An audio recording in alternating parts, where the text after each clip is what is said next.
SSC students, তোমাদের পরীক্ষায় যদি আমার এই সাজেশন থেকে কমন না আসে তাহলে কিন্তু আমি এখান থেকে লাভ দিব। কি বিশ্বাস হয় না? দেখো, ইন 3, 2, 1। কি ভেবেছো তুমি আমি এই জায়গা থেকে ঝাঁপ দিব? এইসব বাদ দাও, আমার সাজেশনটা ভালো করে পড়ো, পরীক্ষায় তুমি 100% কমন পাবেই পাবে। চ্যাপ্টার 3 এর যেই টপিকগুলো থেকে সিকিউ প্রশ্ন আসবেই আসবে, স্ক্রিনশট নিতে ক্লিক করো। ইন 3, 2, 1। কি ভেবেছিলে চ্যাপ্টার 4 এরটা লুকিয়ে রাখবো? না, চ্যাপ্টার 4 এরটা স্ক্রিনশট নেওয়ার জন্য রেডি হও। ইন 3, 2, 1। Chapter 4 done. চ্যাপ্টার 5 এর স্ক্রিনশট নিতে রেডি? আপনি এইটা নেন। ও, ইন 3, 2, 1। এই এদিকে আসো। শুধুমাত্র সিকিউ সাজেশন পেলে কি হবে? এসকিউ সাজেশন, এমসিকিউ সাজেশন পেতে হবে না।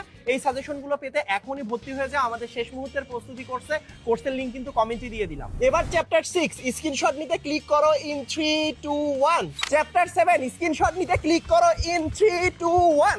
লাস্টে চ্যাপ্টার 11 স্ক্রিনশট নিতে ক্লিক করো। ইন 3, 2, 1।